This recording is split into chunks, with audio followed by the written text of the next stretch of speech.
we meet in an hour of change and challenge, in a decade of hope and fear, in an age of both knowledge and ignorance. If this capsule history of our progress teaches us anything, it is that man in his quest for knowledge and progress is determined and cannot be deterred.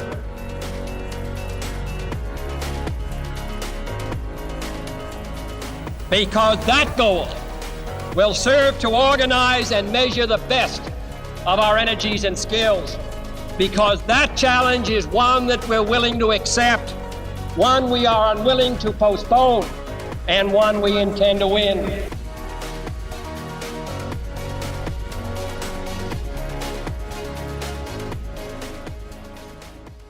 Welcome to another episode of the Energy Impact Podcast. We have a great guest today, Christophe Defert, Head of Climate Technology Investments at HSBC Asset Management. Christophe, great to have you on. It's nice to be here. So a lot of energy industry experience from your chair, but let's start a little bit personal. Where are you from? Tell us a little bit about your personal background. Sure. So I grew up in Paris. Mom was American, dad was French. So I spent a lot of my summers in the US. So kind of grew up between the two continents. Left France when I was 18 to study in the US and never really went back other than in the summers. So I spent a lot of my career between the US and the UK. So I started as an investment banker in London, then went into private equity in London. And then hold on, before we get too detailed there, so sure. You always wanted to go to the U.S. Like that was just part of the plan. I mean, what drove you there? You like those summers in the U.S. more than Look, my mom was American, so obviously I got exposure to it. She had 6 sisters in the U.S. and she would just ship me in the summer and I'd do a little bit of a tour and just loved it. And it's something I've always wanted to do. And so coming out of high school, there was no better kind of time to go and do something different. So I ended up in Colorado, which was a fantastic place. And I'm a big outdoors fan, so that transition was very cool. And was how deliberate was Colorado? I mean, had you explored the U.S. a lot before, or? Yeah, I'd spent quite a bit of time kind of touring my aunts, but Colorado was always the place where I spent the most time. I had cousins the same age, so all my summers were there, and just the outdoors and everything was just fantastic. So I went to a small liberal arts school because I actually went to a very French school in Paris. So I had never really studied in English.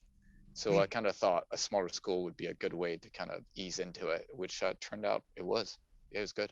But you must have spoken English growing up, though. You just wasn't in your school in Paris. That's right. So Okay. My mom would speak to me in English occasionally, but most of my English was picked up in the summers. Yeah. Got it. Yeah. No, I'm very jealous of folks that are bilingual or more. I can speak math, but that's maybe the limit. Yeah. So French is my first language, but obviously now I do a lot more English. Sure.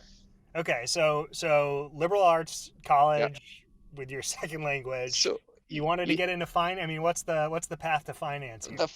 So this is the thing. The path actually went through venture capital. I was a junior in college, and I ended up doing an summer internship at a venture capital firm in California, and loved it. And I asked the guys there, I was like, "How do you get into this?" And they said, "You're either an engineer and you understand the product, or you're a financier and you understand the numbers." I mean, broadly. And so I said, "Look, I'm 3 years into college. I'm not an engineer, so I'm not going to start now. I'll go." I was an economics major, and so I ended up going into finance. I moved to London, where I went to London School of Economics to specialize in finance. That's where I had an internship at Merrill Lynch, is where I started my career, and I ended up staying there for a few years before I went into private equity. So, principal investing was always something I wanted to do. I ended up having the chance coming out of investment banking to go into private equity at the time, which was a great opportunity. So I joined a company called Towerbrook Capital Partners. And so before we get to Towerbrook, so Merrill Lynch, were you on advisory side, or tell us a little bit about which group you were in? Yeah, so funny, we were coming out, it was in early 2000s, so just coming out of the kind of the tech bubble. Sure. And so obviously the banks had adjusted to that by having a lot of people leaving. And so when I joined at the end of the summer, they kind of said, "Look, business is picking back up. Would you just stay on as a first year analyst?" So I did. I was part of a pool of analysts at first. They were trying to kind of test that out, not industry teams. But then I moved into the real estate team. And so I did that for a few years. But I was still, at the time, they were still moving analysts around. So I did a bunch of stuff with industrials and chemicals. And one of the associates I really enjoyed working with ended up going to Towerbrook as they were spinning out of Soros and starting, I think it was Fund 2. So as he joined, he told me, look, they're continuing to hire. Do you want to just come and interview? And I did, and ended up joining Towerbrook. Awesome. Yeah. Okay. So transitioned out of the banking side into sort of direct investing. How is that? I mean, did you have a focus or generalist? What did that look pretty like? Pretty generalist. Loved the experience because it's a pretty lean, smart team. So as an associate, you came in and you were kind of working directly with the partners and got exposure to a lot of things, a lot of kind of special situations, things that were off the beaten track. They didn't really participate in auctions, so they had to kind of go and find interesting situations, and it was super fun. Like, it's private equity, so there are, two aspects to it, which is one is spending time with the management teams, and then the other one kind of crunching the Excel, especially as an associate, making sure it worked. I would say that probably the most significant moment in that experience was actually working on the potential acquisition of Drax, which you might know is the largest coal-fired power plant in the UK. This was in the early to mid 2000s, and they were already thinking about moving away from coal. So I spent a lot of time on that, and I thought, look, there's something really interesting here. I think this is something that's going to stick. It's a trend that's going to keep going. And so I thought I really wanted to specialize in energy. That's really the thing that got me into it. That was it. So looking at a coal plant is the looking at a coal plant, actually looking at a biomass supply chain, really, more than anything. And it was a conversion. It was a conversion play. Yeah, you're still on the buy side, right? But you're downside protection, effectively. But your business case had to rely on that conversion happening. We didn't end up buying the business, but I got really interested. So I decided to take a break, go to business school to figure out how to kind of transition into energy as an industry.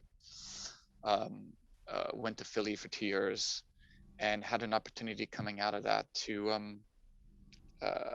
join Centrica. And that was a perfect opportunity for in many ways. The big one being that at the time, Centrica was an integrated energy company. So it was everything from the wellhead to the burner tip.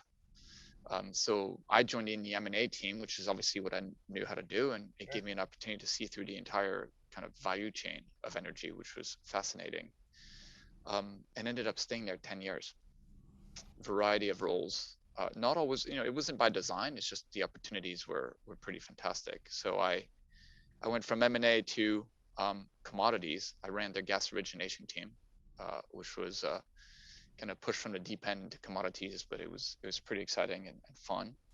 Yeah, so that's sort of a unique, like if I look at your resume, right? I mean, it all flows pretty logically, and then there's this sort of commodities trading origination role that sort of pops out. Like, tell us about what that was. I mean, it was if you're going to do a career in energy, you might as well try to see the thing up close, right? And this was an opportunity for me to do it. But at the end of the day, it was really a people thing. So the lady who ran origination at the time was a lady called Cordy O'Hara. And she brought me in and said, look, I'm looking for somebody to kind of think about this with a fresh pair of eyes. And I said, look, I know nothing of gas. She's like, well, we'll teach you. And that's exactly what happened, right? She was incredibly supportive. I would count her as one of my mentors, and she was fantastic in getting me to kind of turn this business around. Now, the future of gas, as we see it today, goes through LNG, so obviously I came to a point after a couple of years. Cordy had moved on. She's now at National Grid, and I had the choice to go into LNG or do something different. And I think LNG was fascinating because I love the kind of geopolitical element of it, but it's also very, very kind of long-term thinking, a long-term project. So that didn't really match. And I had moved away from principal investing and kind of wanted to do something, brought me back to that with the knowledge I had just acquired. And I got an opportunity to join the M&A team in the US. So I had the opportunity to kind of do the second part of my Centrica career in North America, which I thought would be a great opportunity to learn. So that's what I did. I moved to Houston, where I spent 3 years. A significant part of my experience there was an acquisition I led of a company called Panoramic Power, which was a tech company out of Israel. And what they did is they had these little self-powered sensors that you would put on assets within a commercial space or an industrial space, and you get asset level meter reading, which today you're like, well, that's you have that everywhere, but back then it was pretty novel. And the idea there was that Direct Energy, which was Centrica's U.S. subsidiary, was mostly a retailer, so they sold a commodity, and they wanted to go into solutions. They wanted to sell something that was value add. And so this acquisition was kind of at the same time as a new CEO coming into Centrica. Ian Kahn came in Centrica at the same time, and they kind of fit within a strategy of pivoting Centrica from being a integrated energy company to a retailer customer focus of commodity, obviously, which was the core, but also solutions. And so Panoramic kind of fit within that. So it was fantastic. And I had the opportunity then to start a US-based global innovation team for Centrica to support that strategy. And that's what I did. Yeah, so talk a little bit about that strategy more. I mean, it strikes me that the retail side of the value chain is pretty competitive, homogeneous, right? Like what is the value add that we're talking? Is this sort of early or maybe mid-stage energy efficiency, or like the ESCOM? Like what really was that strategy? Yeah, I mean, you're right.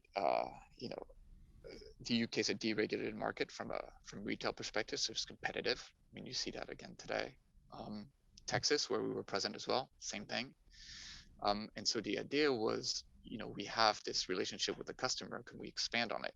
It's worth saying that, in the UK in particular, Centrica was very big in energy services. So their brand British Gas was a very important part of the business, and one that had a service arm to it with, engineers. They call them engineers in the UK, and vans who would go to people's homes. And so it was trying to find a way to leverage all that with technology to help provide service, customer experience, and services that were above and beyond. And so you were kind of on the corporate VC side, right? You were funding Correct. Sort of early stage. What, like Series A, B? What was the, like, where in the sort of maturity range? It's interesting because that kind of feeds into where we are today. But we started the corporate VC arm in 2017. We had £100 million of balance sheet money dedicated to that effort. And the idea was to find technologies that would support Centrica's strategy at the kind of A and B round where they were really businesses. They were already in market. A lot of technology was de-risked, but they were looking to scale, because that's where a corporate VC can really help. So really it was A+. We actually did a C round in one of the companies, and that was the idea. And we started, it started on the right path. Yeah. And so you did that for a few years, and now you're at HSBC. Take us through that transition. Yeah. And what you're working on. We did that for, since 2017. So almost 4 years. Made about 10 investments. And it was, it was pretty symbiotic with what Centrica was trying to do. The thing is, particularly in a corporate, you have to make choices. So, that effort's still ongoing, but probably not as ambitious as we would have liked it to be. And so we had a chance to join a platform. Let's unpack. I mean, what does that mean? Not as ambitious, not as aggressive, or not as broad, not as, Well, first of all, when you commit to doing corporate VC like this, you have to commit to the same way that you're doing it with a VC fund. You commit to at least a 10-year period, because that's how you're going to see an investment through. And so depending on the corporate that's backing you and the different dynamics in the market, they may not have that time. They might decide to allocate capital differently. So, Centrica is still working with the companies we invested in, but in terms of the pace of investment that we had at the time, it's not something that was going to be continued. Interesting. So we found, and when I say we, it's because, I came to HSBC with a couple members of my team. But the idea of joining a financial platform like HSBC could be a fantastic kind of starting point to really scale what we think is necessary in the market today of a venture fund. Yeah, so walk through that transition a little Sure. bit. Makes sense that such a big platform, right? I mean, global connections. How do you start? But you're kind of starting from a blank sheet, right? Centrica had a pretty defined broad strategy, and sort of the part of the energy transition where you were playing was relatively, or sounds relatively defined. Yeah. Have you brought in that? You have a lot more flexibility. So have you Yeah. brought in that mandate some, or how do you think about that? So there's a couple of things that were key at Centrica. The first one is, you're right, we had the knowledge, the kind of energy knowledge. So the energy transition part is really our sweet spot. And I would argue electrification of transport is something we spend a lot of time on. And those are two of the four fundamental pillars of our strategy here. So these two, there's a lot of knowledge there. The other thing is, I ended up coming over to HSBC with two of my colleagues, one based in New York and one based in Tel Aviv. I moved from San Francisco to London. So we're really covering kind of three geographic areas, which is something we did at Centrica and for us was very important. And I think continues to be increasingly important because it gives you the ability to be local, so to find the companies locally, but at the same time being able to work globally. So we've worked in this remote environment for 4 years and it's worked really well together.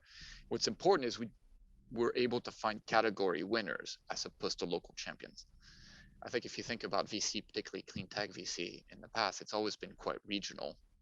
I think that's changing quite a bit because if you want to find climate solutions, particularly with the time we have, you really want to find solutions that are more global. So we have the opportunity to do that. And as you can imagine, HSBC provides a pretty phenomenal platform to do that. Yeah, so talk a bit about your deal sourcing. I mean, Yeah. everyone wants to find the sort of global winners, right? But without giving away too much of your secret sauce, I mean, how are you positioned to do that, versus some of your competitors? Yeah, I think the local presence is a big one. The fact that we as individuals are spending time in these ecosystem, not just flying in and out. The fact that we work so well together and we can compare things. But I won't underestimate the kind of knowledge we've accumulated over time in order to assess those. So to give you an idea, I've been at HSBC 6 months more or less. Our pipeline right now has about 350 companies in it. Wow. So the deal flow is not really the issue. Um, so and we're seeing a ton of funds coming in of all different sizes, some asset managers, some independents. So that's all fantastic for the ecosystem. So we're very glad. And it's very collaborative. So some of our deal flow comes from other funds once we find, and we tend to try to find them early. And there's a company we're looking at now. My colleague has been talking to them for 3 years. Hmm. It was never the right time, but we really like them. Now may be the time. So we'll see. And so is that sort of a thesis driven approach? I mean, you identify subsectors of mobility or transportation or electrification. Yeah, And, exactly. And it's probably worth saying that our mandate here is a little bit broader than Centrica. So Centrica was obviously energy and services, very much driven by Centrica's strategy. Here we're looking at climate more broadly. So I already explained energy transition is one, electrification of transport is another. The last two are sustainable supply chain, which I think is a big one, and what we call climate risk mitigation. So carbon markets, insurance products around climate, things like that, market-based solutions. I would suspect that a large part of what we'll be investing in, given we're targeting top quartile VC returns, will be software more than hardware, but we have a little bit of flexibility there. yeah, that's we can get into that in a little bit because I always find that discussion really interesting. But maybe talk a little bit about the structure. Is this a true sort of VC fund, or you're in the asset management group? Are you beholden to a number of sort of institutional and maybe high net worth individuals, or how do you structure that? Let me just put it in context, right? Because I don't think I completely answered your question around HSBC.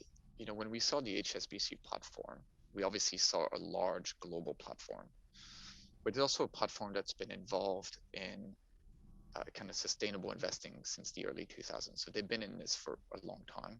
They were one of the first ones to sign up to UNPRI, and they're trying to inject this in everything that they do, which we saw as very encouraging. We also saw their JV with Pollination, which is on the nature-based solution side, called Climate Asset Management. Their recent partnership with Radian ESG. So there's a real commitment of the platform, of the asset manager, to be in this space. So that was very encouraging for us. Where we sit, to give you an idea, is we sit within HSBC Asset Management. HSBC Asset Management probably manages about over 600 billion in assets under management. Within that, there's an alternatives business that's just over 50 billion, and it's one of the kind of strategic growth area for the business. So it's an important part. Within that part, we have a venture and growth team with 2 funds that we're currently launching. Yeah, have you? So are you on that sort of client-facing side at all? I mean, have you? You've been in the energy industry now for some time. I mean, the whole ESG, sustainable green investing has really started to come on strong. I mean, are you seeing trends on that side of the business that maybe you didn't see, back when you were in Centrica, or didn't expect to see when you made the transition? Look, I'm really early in that journey. Okay. So I think we're now starting that whole process we will soon be starting that whole process of going out and talking to people. But from the ecosystem I operate in and all the people I talk to, I think the enthusiasm is better than it's ever been before. So we're very optimistic on that, and we're seeing a lot of peers with new funds coming out, and that's very encouraging. Yeah, there's certainly a ton of velocity, right? And so maybe this comes back to the software versus hardware question and sort of the broader, you made top quartile sort of VC returns.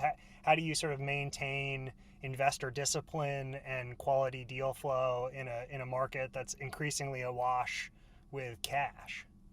Yeah, it's a hard answer. It's a hard question to answer. I mean, I think the deal flow is not the problem. I think there's a lot, particularly in the we made the conscious decision of going after A and B, Series A and B, with a 200 million fund, when asset managers, I think Wellington was trying to raise $1 billion, and there are many other asset managers. General Atlantic is 4 billion. There's many more.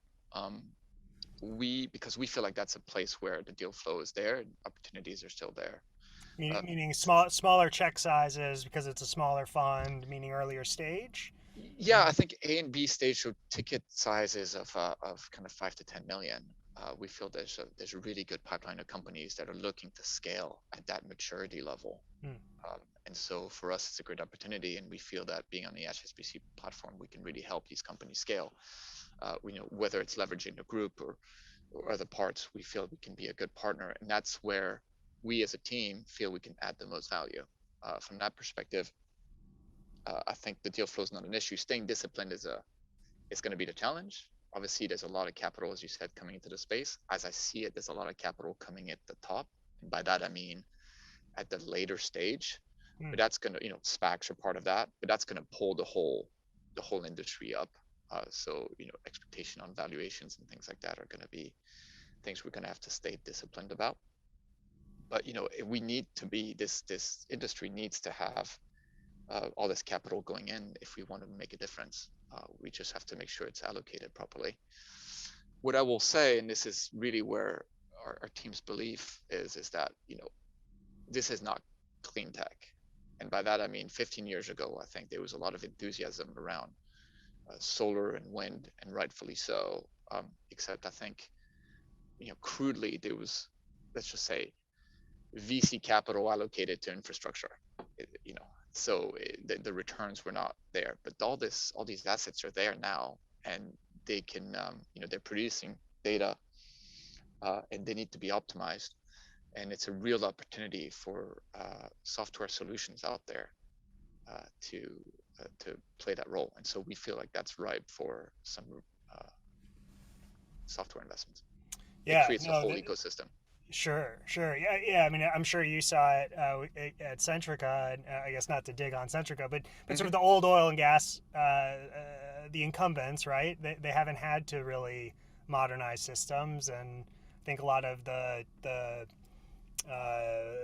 ICE platforms and some of those, there's a little bit of optimization, right? But they're still probably a little bit dated, I would think, in their functionality. Or maybe that's unfair. Maybe Yeah, that's I'd see it slightly differently. I think they were actually very good at improving processes. I think they spent, they were oil and gas companies were phenomenal at using technology to make the processes better.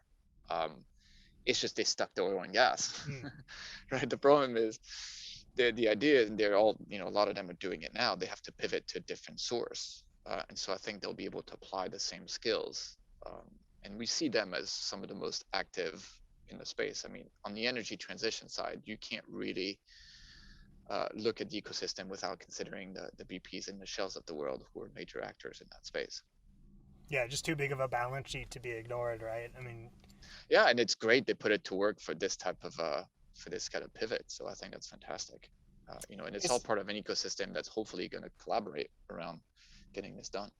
yeah, yeah. The numbers are astounding, right? I mean, you mentioned HSBC's asset management business, 600 billion. You could put all of that towards energy transition and probably wouldn't be where we need to be, right?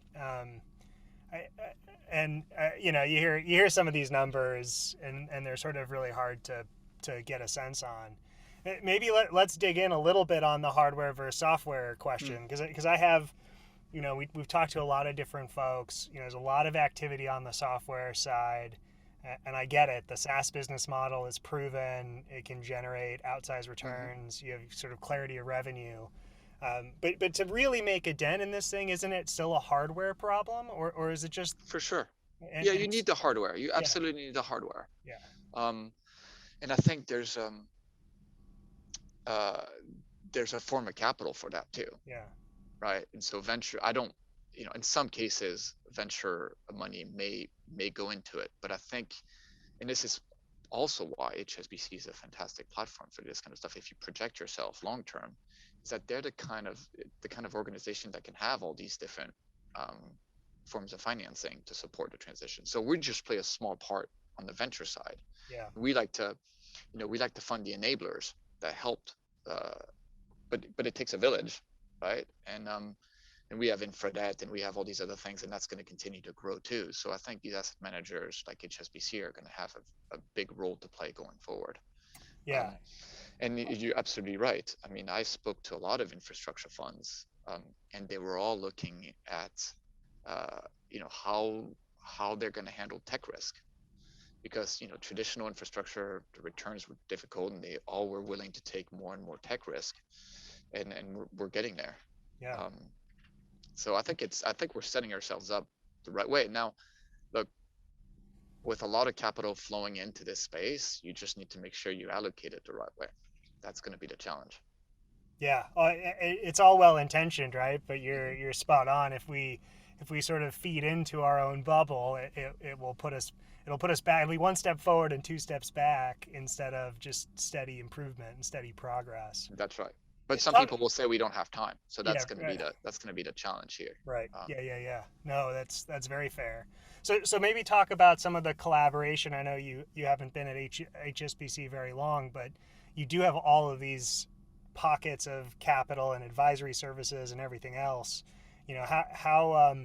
How do you connect the dots across such a massive organization? Is it pretty easy to sort of pass things off back and forth? Do you get inbounds from other folks, or it's you know like everywhere, you have to establish a network, and once you have that network, um, yeah, I think information exchange and just collaboration is definitely there. So we're, like as I said earlier on, I'm kind of 6 months into this, so I'm still kind of in the network building mode.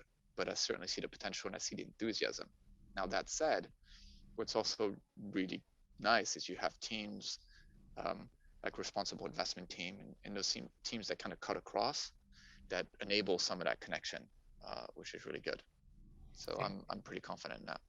And if you can speak so many different languages, you can network with people from all over, right? Yeah, I'm not sure. I'm not sure I can connect with everybody at HSBC. That would be, yeah, I had to tease you. yeah. Okay, so you've seen a lot of stuff, right? I mean, your four pillars are incredibly broad. You've had all of this sort of direct investing experience. Any deals or opportunities that really stuck with you that were, key lessons learned, or whether you were successful or not? Are there a couple deals you could share with us that sort of were really impactful on how you approach it as an investor? God, that's a big question. The answer is yes. There always You know, are, right? how much love time hearing do you it. have? Yeah, look, I mean, when we were at Centrica, we invested in a hardware business. I mean, pure hardware business, right? And there were a lot of skeptics. Um, and to be fair, I don't think I could have invested in a company like this at the seed or the A stage. We ended up investing Series C, but because it took them probably 12 years or so to get to where they are today.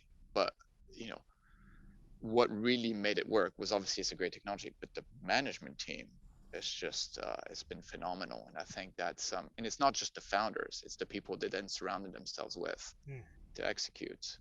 So as a company, I've learned a ton from that process, particularly when it's as complex as hardware technology. And then once you set it up, and by the way, it's kind of like it's a company called Mainspring Energy, so they do a linear gas generator.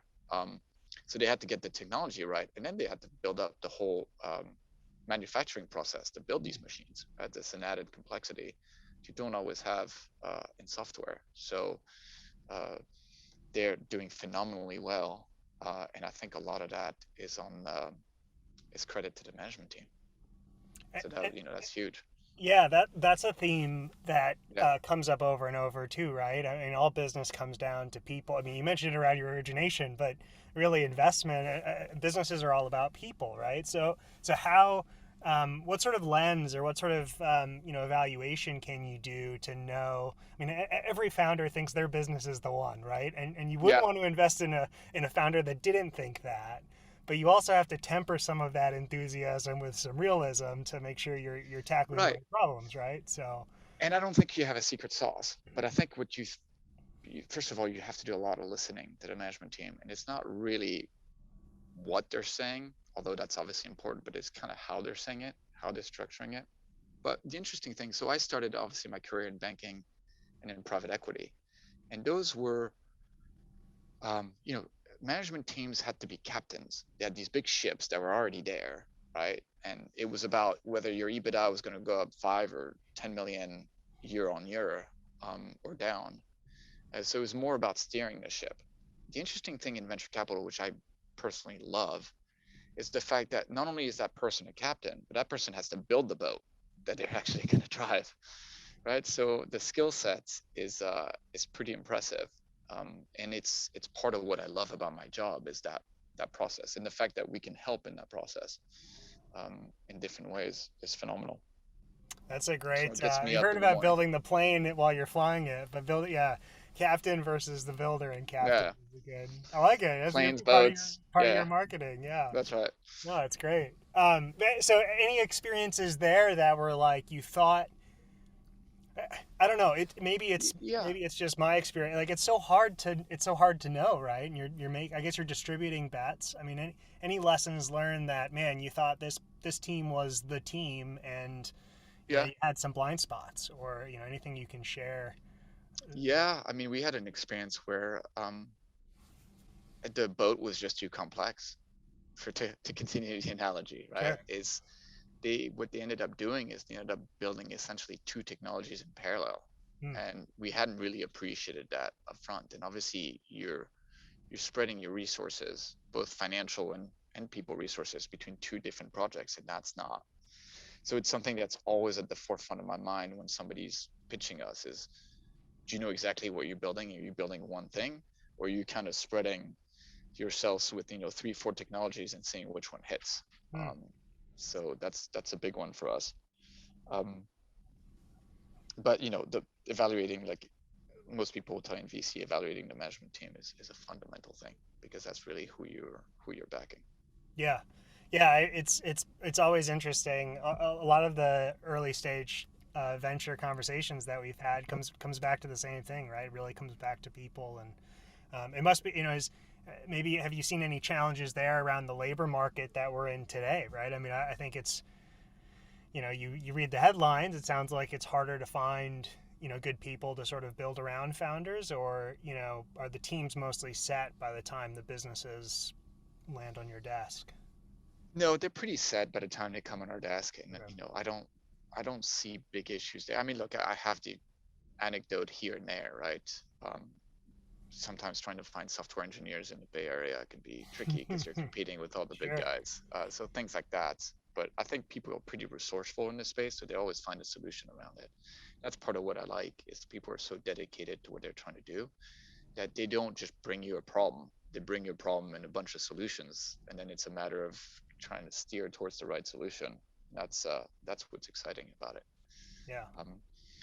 So no, from a people perspective, I think it's actually a fantastic time to do it. I mean, the climate space is unbelievable. Again, I'll always come back to, there's a lot of capital flowing into space. It's about making sure it's allocated properly. I think it's all about execution. Yeah. And Yeah. that's Execution there's multiple levels to that execution, right? It's got to be mm, allocated well, and then it has to be mm. built well. They have to execute. We have to execute. I mean, there's a Yeah. lot of things that have to kind of connect. Well, that's why you can aim for those top decile, top quartile returns, right? Yeah, I mean, that's why you try to get all these things to line up. But we're, I say we as the team, pretty excited about the platform we're on and what we can try to build here. I mean, the other thing is, it's an opportunity for us to build something, beyond this first fund strategy. It's to, expand, work with the other teams at HSBC, and hopefully play a significant role in the climate space, not just climate tech. Yeah, has that been I mean, to the stretch our bad boat analogy, I mean, you're kind of building your own ship too, right? It's part of a broader platform, but Yeah, has that been kind of a fun experience?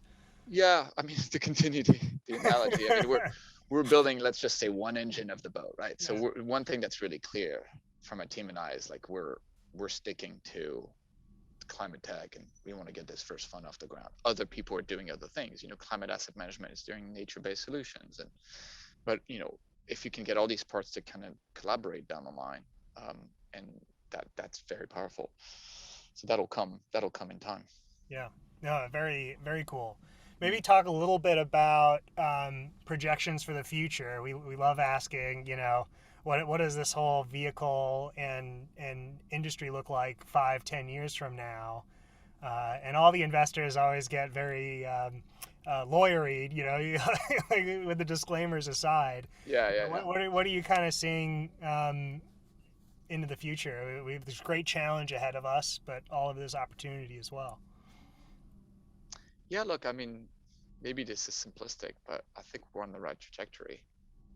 So I think I see the future as one where, we're going to do everything we can to hit the climate goals that we've set. I don't think we have another solution. I don't think there's a silver bullet, and that's where I get a bit cynical around everything that's being talked about, because there's enthusiasm today, and I get that, and I love it, and it's needed. But I don't think somebody's going to come up tomorrow and just fix it all, right? And that's why we're very happy to look at enablers to this climate tech transition, because it's going to take a lot of Legos stacked up together for this to work, and everybody has a part to play in it. So I think if we all do our part, we'll get there. So the infrastructure folks need to put it down, the software guys need to optimize, like all that kind of stuff. But I think we're gonna get there. I The love capital it. the capital has to be, as I said again, sorry I keep repeating myself, but No. the capital has to be allocated the right way. There's gonna be some of it is not going to be, but I'm hoping the majority is. Yeah. How do you talk to investors about that, right? I mean, how do you separate, obviously, your history, your experience, pattern recognition that you and the team have built, but how do you convince people that you're the right ones to allocate for this specific angle versus others? And are you prepared when folks kind of bring up poor experiences? Like how do you sort of talk about that? Yeah, you have to cherish the poor experiences for sure. And look, we've all made mistakes, and I Sure. think that's how you learn, so that's okay. I would never go into a meeting saying we're better than everybody else and we can do it better. I think we can do it well, and I tend to stay in my swim lane. So I'll say, everybody else can do their thing, but this is what we're focused on, and that's what we're trying to aim. And I would hope that potential investors or partners that resonates with them. We certainly can't do it alone. So one thing that is critical to our success, and I think the success of the ecosystem in general, is collaboration. So our network and all that stuff is fundamental, whether it's co-investors, seed investors who have invested before us, people who will invest after us. All that needs to continue to gel more and more. We spend a significant amount of our time speaking to people in the market about that. And sometimes we'll co-invest with some people, sometimes we won't. But, as long as we can all share openly, I think that's the way to do it. And you think that trend, we hear that as well, but you feel good about the trend line that collaboration is on? I mean, I get a little scared that as it gets more competitive, people will be a little more hesitant to be so open, but you're not concerned about that. I mean, some people will be. I don't think we will be, because I think it would be counter to just the way we operate. So, we'll just, I think if you continue to do what you do well, things will happen. So, we'll continue to collaborate with entrepreneurs and others and be a good partner. And I think naturally that will create opportunities for us. Again, keep in our swim lane, and do what we do well. It's a wide lane, but it's a well-targeted one, right? Yeah, but it's so important. I mean, it's a wide lane. It's also a pretty small ecosystem at the end of the day. And I get reminded of that all the time. So I think it's important that we all collaborate in that ecosystem. Yeah, no, definitely. Create your own karma a little bit, right? All yeah. Right. Couldn't agree So more. far, it's been great. People are super supportive, and we've talked to some awesome entrepreneurs and co-investors. And it's one thing that I absolutely love about our space is it evolves constantly. Right? Every morning I wake up and there are new things happening, and talking to new people and new startups and super excited entrepreneurs and people who have amazing technologies to even convert waste into rocks and things like that. Like, it's just awesome. Yeah. No, there's a lot out there. It's certainly very fun. Those of us that are engineers, taking you way back to something you said earlier, certainly enjoy the tech side of things. So, and it's super cool to even, one of the things I enjoy the most is I just don't know much, so just soaking in all this information is very cool. It's a principle that back in the days of my gas origination days, I'm kind of happy to go into a meeting and say I know nothing, so just show me, and that's really cool. Yeah, totally. All right, well, we're getting a little bit close on time. Anything that we haven't, I know it's very wide ranging, I certainly appreciate the comments. Anything that we didn't hit, or that I should have asked and I didn't? I don't think so. No, I mean, so far it's been a great conversation. No, I think it's all good. That's what every host wants to hear, that we covered it all. So, it was really great talking with you. Can't wait to see the success that you and the team have here in the near and distant future. Thank you, appreciate it. Our leadership in science and industry, our hopes for peace and security, our obligations to ourselves as well as others, all require us to make this effort, to solve these mysteries, to solve them for the good of all men and for the progress of all people.